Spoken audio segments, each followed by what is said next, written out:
Good evening. This month, the ring planet Saturn is well seen. It's at opposition. It's in the constellation of Leo. It's high up after midnight and looking like a rather bright yellowish star. Well, the ring planet, but this year, the rings are edgewise on. That's the ring I made last time this happened. And therefore, Saturn looks rather unfamiliar. But to make up for that, we have the moons. And there are over 60 moons. With my telescope, I can see 9, but only one's really big, the rest are pretty small. Well, we're going to discuss 2 of these moons in particular. There's Enceladus, only about 300 miles across, and it's spouting ice geysers, and it simply shouldn't. And then there's Titan, bigger than our moon, with chemical lakes on its surface. Well, with me are 2 great friends of the sky at night, Professors Michel Doherty and John Arnecki. Welcome back. Hello, Thank Patrick. you, Patrick. Now, the Cassini probe has been orbiting Saturn for some time, and it's been a great success. It has indeed, Patrick. Cassini-Huygens is, of course, a joint mission from NASA and the European Space Agency. It was launched in '97, and it delivered the Huygens probe, which landed on Titan in 2005. Cassini itself has been orbiting for, what, 4 or 5 years Yes. now, observing Saturn, the rings, the magnetosphere, and, of course, the icy satellites. And to me, you know, the most amazing one of all is the fountains of Enceladus, a tiny world only 300 miles across, the second of the major satellites out from Saturn. That's right. It should be a totally inert lump, and it isn't. It should. It's spouting ice geysers. Why? We still don't know. We had a very distant flyby. We were about 1,800 kilometers away from Enceladus. And I must confess, I didn't look at our data for about a day because I didn't expect to see anything. And when we did, we saw this rather strange signature that seemed to imply that something was happening. There was something covering the surface of And the Enceladus. discovery was due to you, wasn't it? It was a remarkable detective story because, of course, you were looking to map the magnetic field. That's right. And you found that it was being deflected. There was something there that was pushing it away. And so what we did is we went to the Cassini project and said, we think we might be seeing an atmosphere at Enceladus. Can we go really close? They must have thought you were mad. They did. Sure. And after they'd said yes, for the couple of nights before the close flyby, I tossed and turned a lot because I had this vision of us flying by and not seeing anything at all. But what we saw were, as you said, Patrick, these geysers, these water vapor geysers emanating from the South Pole. It must mean surely there's liquid underneath. But why? I mean, Enceladus is small, its gravity is not very strong, and so the implication is if we're seeing these geysers all the time in this atmosphere at the South Pole, there's activity taking place all the time. And one of the really interesting things that we've observed is the amount of activity changes. When we fly by 1 month, there's a large amount of activity. A couple of months later, there's a much smaller amount of activity. And that might be one of the keys to understanding what it is that's driving so. it. If we can make more observations, try to understand this variability. Is it related perhaps to something in the orbit? That would then imply perhaps that it is orbital heating, tidal friction of some sort that's driving it. If it is, though, then why isn't something happening at Mimas? Because Exactly. Mimas is really close The inner by. satellite, smaller than Enceladus, closer in, and totally inert. That's right. And of course, Enceladus is sending out this material and feeding one of the rings, isn't it? That's right. It's feeding the E-ring. There's this large diffuse ring which starts at just inside the orbit of Enceladus, goes way out beyond the orbit of Titan. And so what Enceladus is doing is really generating the water vapor that's going to feeding the E-ring. What about these tiger stripes? These tiger stripes are just at the South Pole, and they're essentially large cracks in the icy surface. And How deep? the deepest one they've observed to date is about 300 meters. The thing that I find really fascinating is one of the vents through which the water vapor is coming out of is quite small. It's about 300 by 300 meters, so it's the size of a football stadium. And you've got maybe 7 or 8, maybe 12 of these vents that are actually generating this large water vapor plume. Yes, I mean, I'm not sure, is that large or small? You know, I mean, we are dealing with an object that's fundamentally rather small. I think it's small if you think about how much water vapor it's producing. It's producing a strange atmosphere that we were able to observe thousands of kilometers away. So I think it's quite small in the grand scheme And of also, things. people, this amuses me, describe them sometimes as being warm or even hot. That's right, yes. You know, you have to put that into context, because I think the temperature measured with the infrared instrument on Cassini at these vents is something like minus 90 degrees centigrade. That's which doesn't right, sound yes. too hot to me. But when you put that into context of the general surface temperature of Enceladus, which is something like minus 200 I think so, degrees centigrade, yes. you can see why. It's quite balmy in comparison. Another thing bothers me too. We know this material is coming out now, and quite a lot of it. Been going on for a long, long time. Well, how much must there have been to start with? Well, that's one of the questions that people are trying to understand is has it always been there? Is it something that changed recently in its past? But since the E-ring, we've known that the E-ring has been there for many, many years now. The implication is that Enceladus has been feeding the E-ring for a long time in the past, and it will continue to do so. I mean, it might be possible, might it not, that this is, if you like, a special time in the history of Enceladus, the history of the Well, Saturnian system, but but then we're not comfortable really Especially with... for our benefit. Well, but when the Voyager spacecraft flew by in the late 70s, they saw this very young surface at Enceladus. And if it was young then, the implication was that it had been resurfaced sometime before that. So What about the rest of the surface, away from the pole? Craters, ridges, hills? there are all of those. There are more craters away from the South Pole, so the implication is that a lot of the resurfacing is taking place But at the still South Pole. relatively few, But still, isn't that yes, right? especially in comparison to Mimas, which is really very heavily covered in craters. Indeed. Also, one of the other really interesting things is that it's now driving our focus for what we want to do in the future. We want to send a new mission to Titan and Enceladus so we can really better understand the processes that are going on. And of course, I mean, I don't want to give you the wrong idea, but we do now seem to have, at Enceladus, we have some source of energy. We do. We have perhaps, or very likely, liquid water, and we have organic molecules.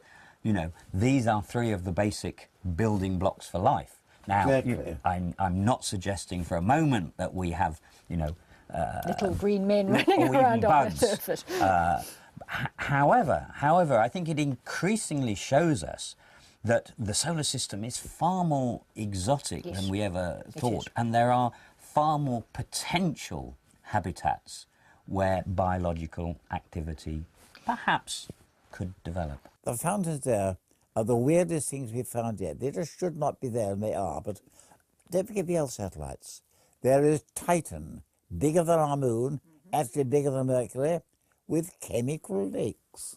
Finally, we now know that there is liquid on the surface. I think it was the visual imaging mass spectrometer that has now definitively shown that there is liquid on the surface. Methane or what? It's mainly ethane. There's some methane and there are some other hydrocarbons as well. It's in a lake called Lake Ontario-Lacus. How big is it?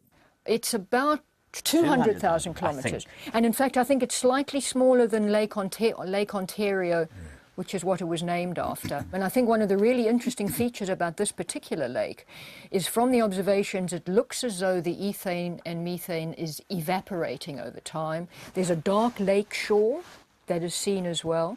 They don't cover the whole surface. No, they don't. The lakes seem to be focused closer to the poles. So we've seen lakes at both the South and the North Pole. The equatorial regions are mainly They're drier, aren't they? dunes, I think, yes. Yes, these strange dune features. But we've seen evaporation going on there, so there must be replenishment in the form of methane rain. Yes, there must be methane rain of some kind, and it's very clear that there are weather systems taking place at the poles, particularly at the South Pole. Yes, I mean, we saw that fairly complex Yes. cloud system, which we saw changing. And now, of course, the imaging is showing that the lakes appear to be changing in their structure. Either, That's I'm right. not sure if they're filling up or evaporating. So clearly, methane is playing a role akin to water on the Earth. There is a cycle, There is a methane cycle of precipitation and then evaporation. And Huygens, the little lander carried by Cassini, they were touched down gently on the surface and sent back amazing pictures. It did. What were those pictures like? I remember when I first saw them, they looked remarkably Earth-like. Pebbles, smooth edges, the result of liquid flowing. But of course the pebbles are not made of stony material, because we must remember Titan is fundamentally an icy body, so these were pebbles made of ice. We saw river channels carved on icy hillsides. And let's come on now to one other point. We know there are more missions planned, and the question is, Jupiter first or Saturn first? So there were pros and cons on both sides. And we now know the decision being made is going to be Jupiter first, mainly because of the strange satellite Europa, underground ocean, and of course the big satellite Ganymede. And Saturn must come later. Are you happy about that? I'm torn, partly because I was involved in putting the plans together for both of them. I think they both have pluses.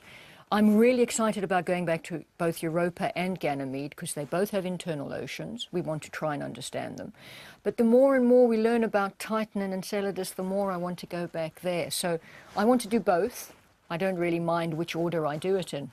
Well, I have to say, Patrick, from my point of view, it depends on whether my brain or my heart answers that question. I mean, my heart, of course, belongs to Titan, and I feel I know it so well that I'd like to go there tomorrow. Well, Titan will come later. Michelle, John, thank you very much. Thank you. Thanks, Patrick. Now, our own moon is very much in the news. There are several satellites going round, one Chinese, one Japanese, one Indian, and a new American satellite due for launch in the near future. And there's been a major conference about it at Milton Keynes. Very sadly, I couldn't get there. But Chris did, and this is his report. It may be a wintry, cold and bleak day in Milton Keynes, but the minds of the scientists who've travelled to the Open University are somewhere even less hospitable, the surface of the moon. The moon is our constant companion, and it would be easy to take it for granted. But its familiar face holds many secrets, secrets that have launched a new age of lunar exploration. 6, 5, 4, 3, 2, 1, 0. All engine running. Liftoff. We have a liftoff. 32 minutes past the hour. Liftoff on Apollo 11. This July will be the 40th anniversary of Neil Armstrong's first small step onto the lunar surface.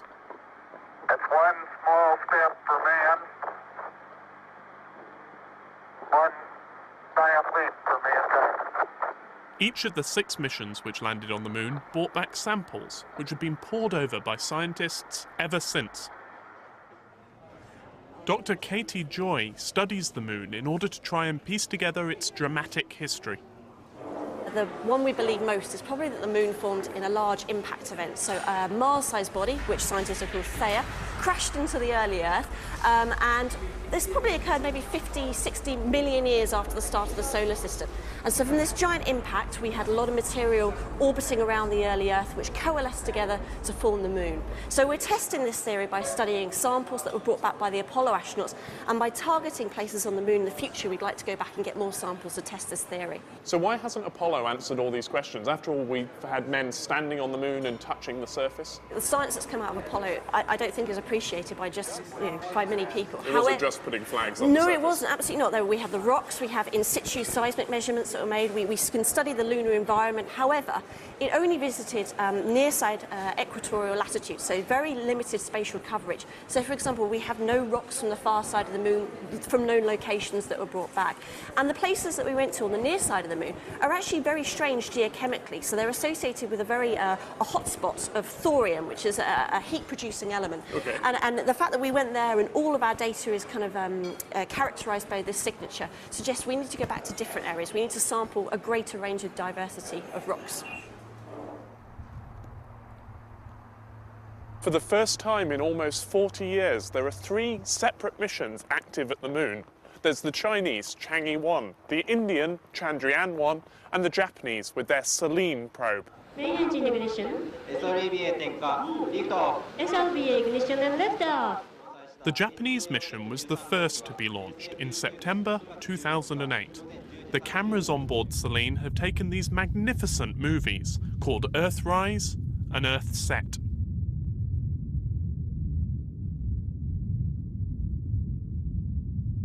The Japanese have also been examining the Apollo landing sites. Here's Apollo 17's in the Taurus Littrow Valley, as seen from Selene. Here it is back in 1972, taken by one of the Apollo 17 astronauts. Very little changes on the moon. This is the Hadley Rill, where Apollo 15 landed. In this red circle, you can just about see the blast zone, left behind after the lunar module took off from the surface. I conduct a similar analysis of all of the lunar surface. We select 70 craters and the Japanese team are here at the Lunar Conference to present some of their early findings. At first, I was interested in the Earth crust, and but because Earth are still a living planet, therefore to study the Moon, we can more understand the very early stage of the cluster formation. That's why I am very interested in the lunar crust. This map of the moon has been released by the team behind the Chinese Chang'e 1 probe. 3, 2, 1, 0, +1. Yes. +2. The newest mission at the moon is the Indian satellite Chandrayaan. On board is a British instrument, KIX. It looks at the moon in X-rays, telling us what it's made of. KIX is an X-ray spectrometer. So it looks at the moon in X-rays. The sun shines on the moon in X-rays, rather sporadically at the minute. And when the sun shines on the moon in X-rays, the moon glows in X-rays. It glows in X-ray colours. It glows in the magnesium colour, the silicon colour, the aluminium colour. So in other words, that tells us what the moon's made of? Exactly so. And what we're able to do, therefore, is say what's the whole moon made of, which is something that hasn't really been done well yet. Certainly not for the rock-forming elements, which is what the X-ray technique is sensitive to. And so, obviously, the question is, did the Earth and the Moon come from the same place? And in order to answer that, you need to ask yourself what the whole Moon is made of. And that's what we're about. We had the old idea that the Moon and the Earth were formed next to each other, and then the new theory from the Apollo era that something hit the Earth and leftover material created the Moon. That's the best theory on the block. It's the only theory on the block. But if you remember when the Apollo astronauts brought back their samples from the near side and the equator and flat bits, they, when they first looked at those, what amazed people was how like Earth mantle material Moon material was. And so that theory was created to explain that similarity. As you say, they only looked at a small part of the Moon, the boring bits, in fact. And moreover, the more they've looked in detail with more and more modern techniques, they've found that although the bulk composition is the same, the rare elements in it, some of the rare earths, are not compatible with Earth observation. So more and more, this theory which was supposed to explain that the Moon had come from the Earth actually says, no, the Moon came from the impactor. And in order to really answer that question, because as you say, what they brought back was very atypical lunar material, what we have to do is look at the composition of the whole Moon, and that's how we're going to get to the bottom of that mystery.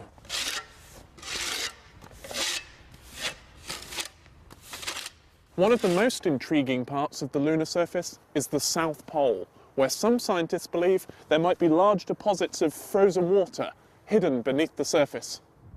This April, the Americans are going back to the Moon.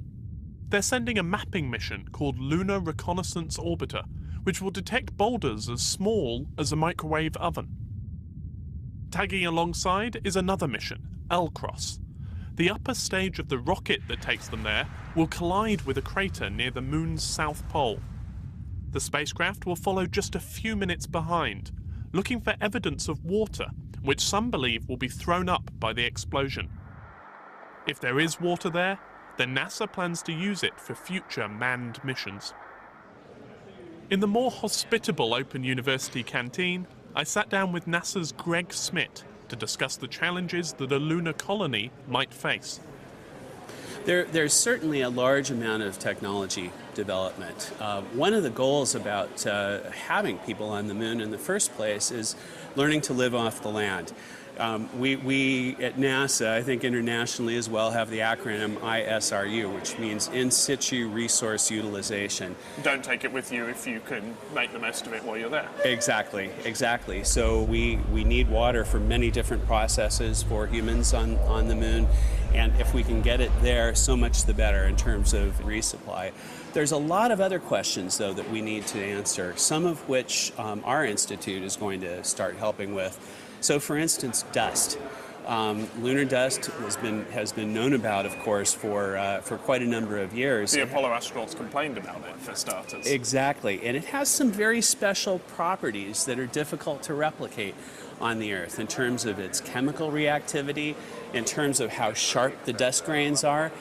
Dust here gets weathered, for obvious reasons, from the air circulation, from dust grains constantly hitting each other. That doesn't happen on the moon.